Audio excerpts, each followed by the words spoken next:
if you guys think I might have a side gig at KEXP doing like IT, just like, we could all use a little bit of extra work right now, Yeah, dude. Venmo, Cash App, PayPal.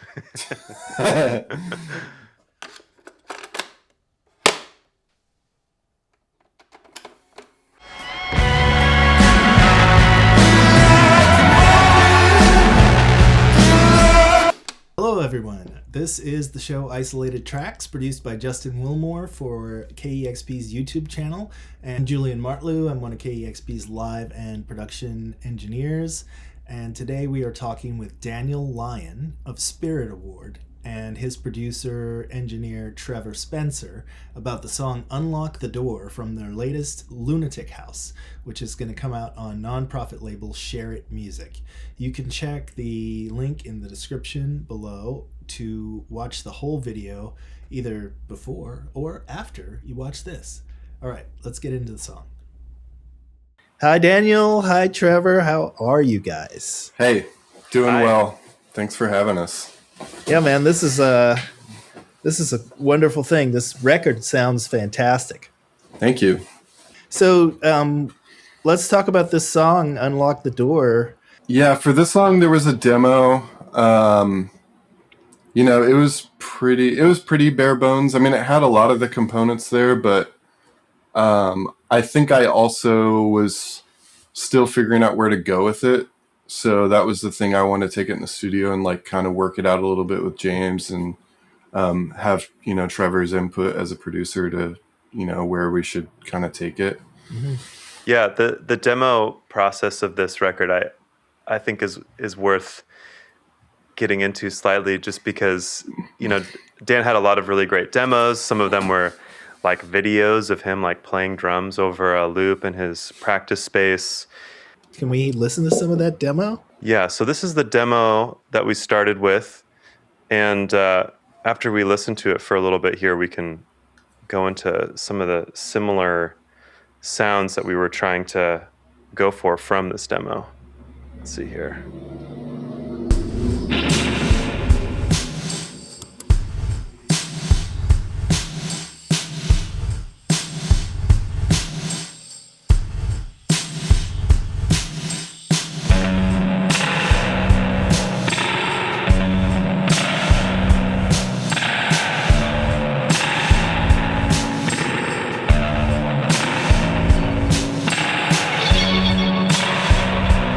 Got a nice crazy spring reverb.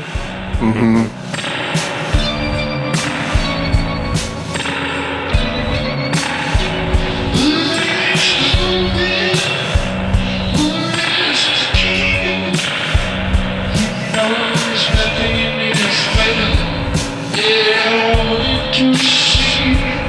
So yeah, that's kind of the nuts and bolts of the demo. And I mean, obviously, listening to that, it's, it could have been a more polished version of that. If we were making more of like a pointedly lo-fi record, obviously this is a pretty fuzzy record for those who have heard it, but it's cool. And it has a lot of vibe that we were chasing with this kind of the fuzzy, crazy bass tone. And I thought it'd be fun to kind of get into some of the sounds that we first of all replicated on the demo, kind of starting with the drum pattern just by itself here.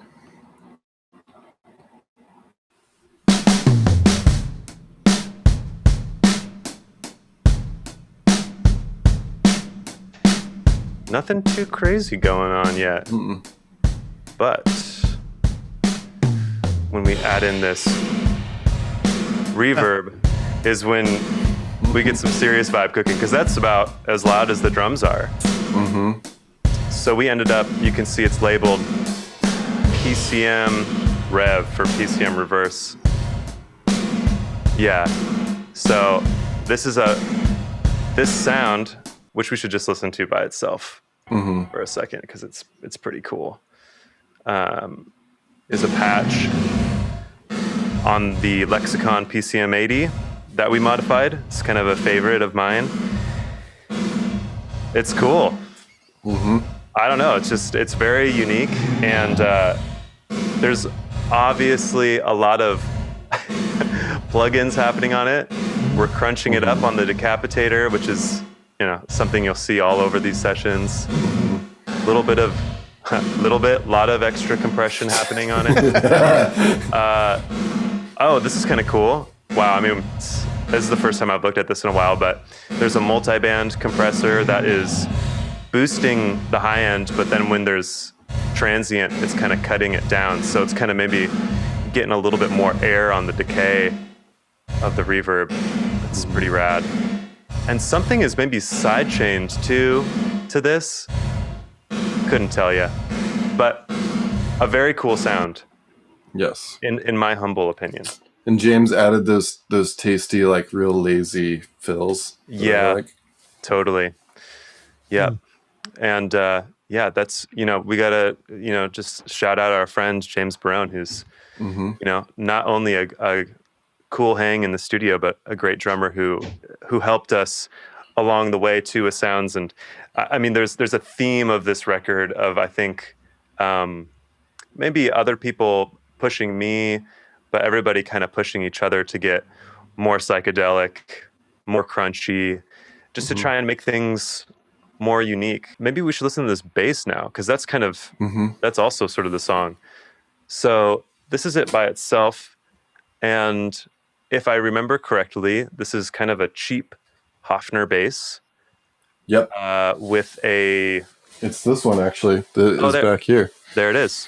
With a borrowed vintage green Big Muff. Yeah, just DI'd into an old Altec preamp, which is kind of a special here.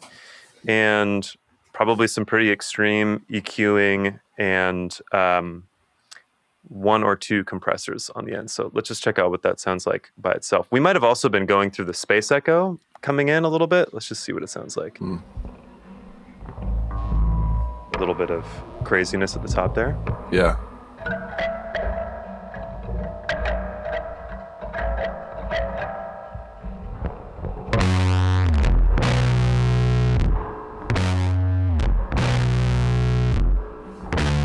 We can check out what else is going on here. Just a little bit of EQ. Again, a little bit of multiband compression.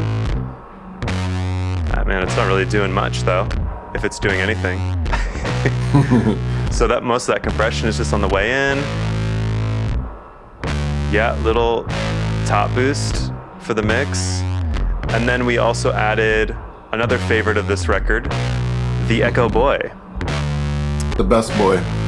Yeah, we really... So you could kind of hear there was that big spring splat and the demo. This is kind of our getting back to it, but we just decided that this was working in the track. And we can hear this with the drums. That's kind of the track right there. I mean, like, that's sort of what we started with. I think that Dan probably played a scratch bass to the drums to kind of get it going, but this track was really like assembled as we were going. I think a lot of the tracks we cut with, some scratch tracks, James kind of doing his for real takes and replacing something that Dan would do later with maybe a slightly more dialed in tone. But this one is unique where we tone quested. It was kind of really about the tone and like the drum loop, the feel of that loop. And that's just like a huge part of the song.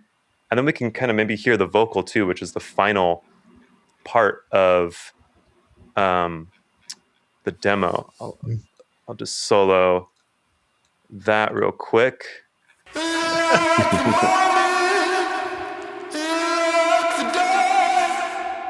Pretty fuzzy.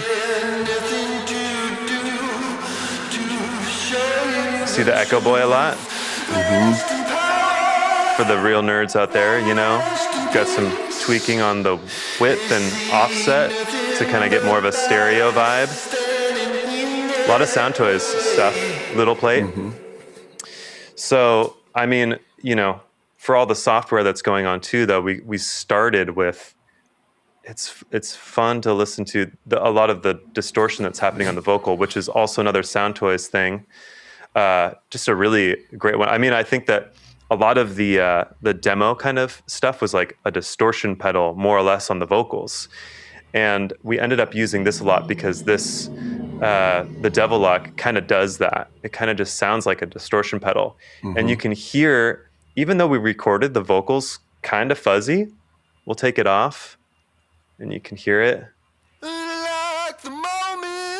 It's still got some hair on it. It's a little bit distorted, but then when you put this on, it's like, yeah, you can hear what's happening. So that's that. And then you can hear kind of the new version of the demo altogether.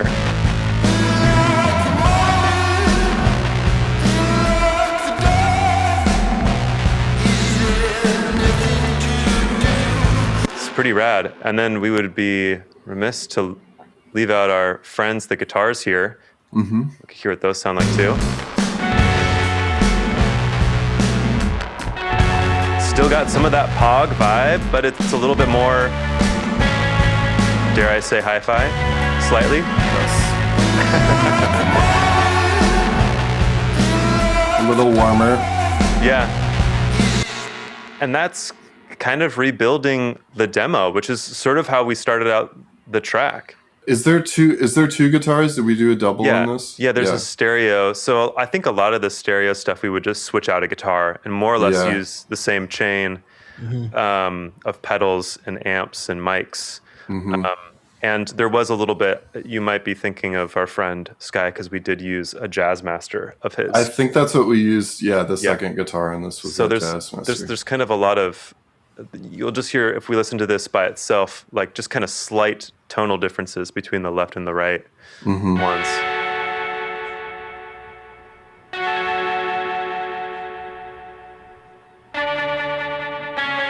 It's really slight. It kind of sounds like the right one's a little bit fuller, but you know, that's just look, that's just a normal little trick there. Just a slight difference, you know, to make it sound bigger. Because if you have the same thing in stereo, you might actually make it sound a little bit smaller, but that slight tone difference. And of course, we have our friend, the Devil Lock, coming back in because, as is common in Dan and I's process, there's a lot of making things more fuzzy. Yeah, had to crunch it up a little more. Yeah. Did you do the arrangement after? Like, so you've made a drum loop, you're sort of playing along on bass live. Do you come up with an arrangement for the whole song before you start layering stuff? Or did you kind of make all the parts and then move them around? Well, I think with this one, we knew the basics of things, like the guitar and that bass and drums.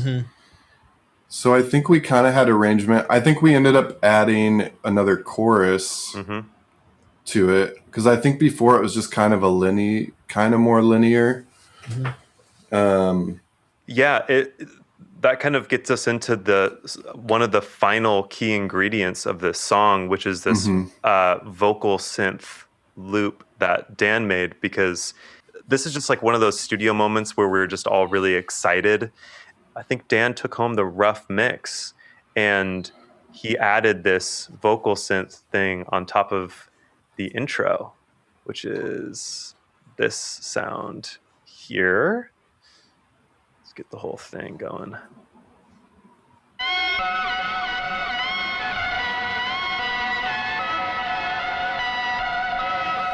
So obviously pretty crunchy. We can kind of peel back some of the layers of the onion here. That's taking the crunch off of it. Really very pretty on its own. On a different record, it would have worked really nicely clean. Add the distortion back on. Of course, I mean, that's just the vibe here. Some extra delay, some extra verb, and 2 compressors, apparently. Yeah, that makes sense. Yeah.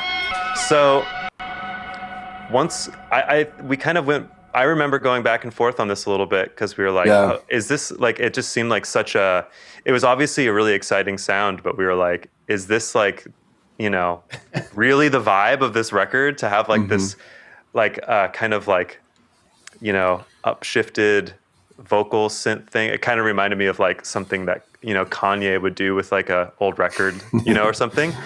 Yeah.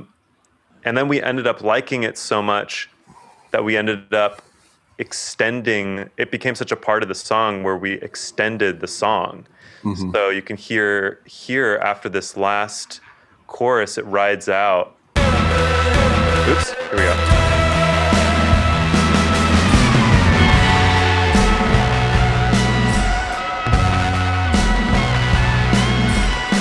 And it's just a nice place to be.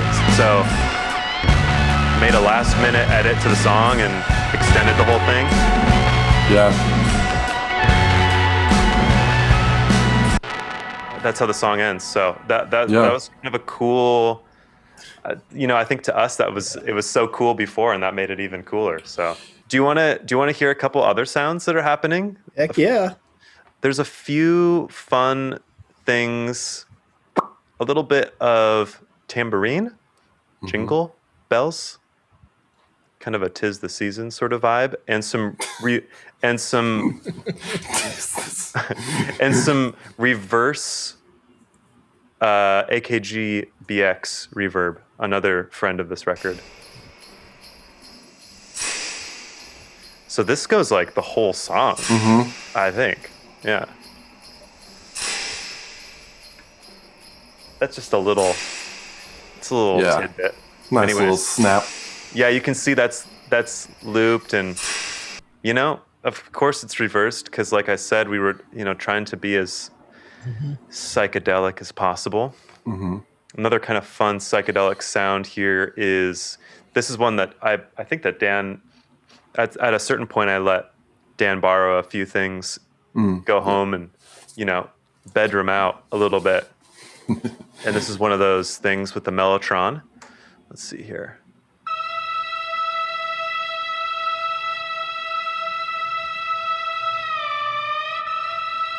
So nice little bend in there. And it kind of adds a lot if you hear it in the track.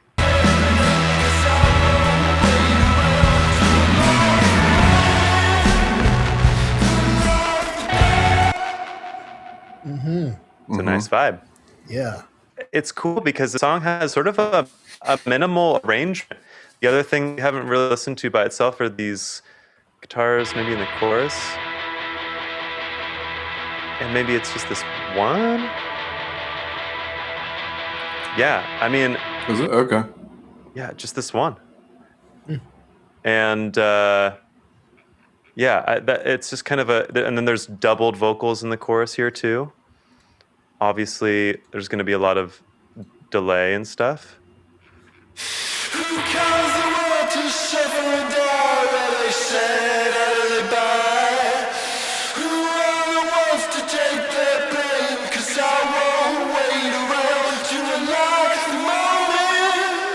Man,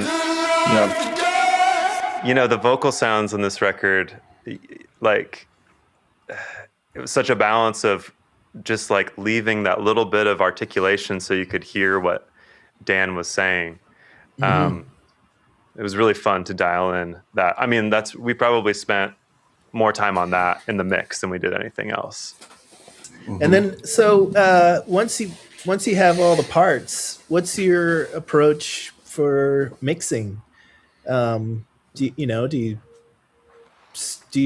you mixing as you go and you just kind of tweak from there, or do you do a clean start over? I think that there was definitely some mixing as we were going. You know, I think that things were kind of like 75% of the way there while we were tracking, which is just nice. You know, like I think that especially for making a record like this that's so affected sounding, it's nice to lean into that vibe as you're tracking. And then it's like, I know that if Dan is liking that or not right away, as opposed to leaving all of that effect to the mixing side of things, where like the whole time I'm having to tell him like, don't worry, it's going to be more fuzzy or whatever, you know, like right. We're kind of listening to it the whole way to keep the vibe happening. But there was a lot of stuff that happened in the mix. Things definitely got fuzzier, and usually I would mix on the console. Like that's how we mixed the last record. We tried a lot of things to kind of like do some like master treatment. We experimented with running things to tape, and we experimented, with 2-inch tape, with cassette. And then eventually we just kind of stuck in the computer because everything sounded so nice and forward. And a lot of the sounds, like a lot of the drum sounds, are actually like being clipped on the way in to the computer intentionally, just because like that, it just sounded good that way. It was what we wanted. We wanted it to be kind of aggressive. And on there's a master insert in Pro Tools of some kind of fuzzed out Neve and API preamps outboard hardware inserted in to add another layer of fuzz to it. There's no mix compression happening. That was kind of like our brick wall at the end where everything was hitting. So we haven't been hearing that right now, but you can kind of, if you go listen to the record, it kind of feels like it's hitting this wall and getting like this like bit of ooze at the end, which we should also shout out the mastering engineer, Ed Brooks, who a lot of people know from lots of great stuff that he worked on, but he was awesome in this because, this record was truly such a quest for, the right effect and tone of like the whole thing. And he sent us like 3 or 4 options of like one track, like blind taste test, smart move on his part. It was super fun. Because like we of course like want, he laid back the mixes to an ATR 102 tape machine, and then also just did a few things where he was like hitting his digital converters a lot harder. And he sent us a blind taste test of a few options, and I think much to our pleasure, we ended up taking the tape layback version. But the ATR 102 is a really clean tape machine. So it just kind of like gave it that width and maybe like just a little bit of extra kind of compression. And as far as I know, there wasn't any additional compression besides the tape and converters, and then whatever limiting he was doing to get it louder. And he just did an awesome job. I think we were immediately just like very pleased. He had done the last couple records too. He's done everything. Like he's mastered all the records, but this was the first one that he did the layback to tape. Which I thought sounded great. And we were going to do that anyway before giving him the stuff to master. And it was kind of like solidified that was like the way to go. So awesome. Well, I think that's all the bits and pieces. Thank you guys for taking us through this song. Yeah. And thanks, Julian. Yeah, what a pleasure. Likewise. If I look out my window and down the street, I can almost see Ed's studio. So nice. Awesome. We'll shout out to Madison Park right now. Yes. Rad. And I guess I'll wrap it up. And everybody should go and check this song out. You can find a video on the YouTubes, I guess, or you can just go get the record, which is highly recommended. Absolutely. Yeah, Dan, when does the record come out? The record is out March 5th. On Share It Music. Can you pre-order it, Dan? You can pre-order it, yes.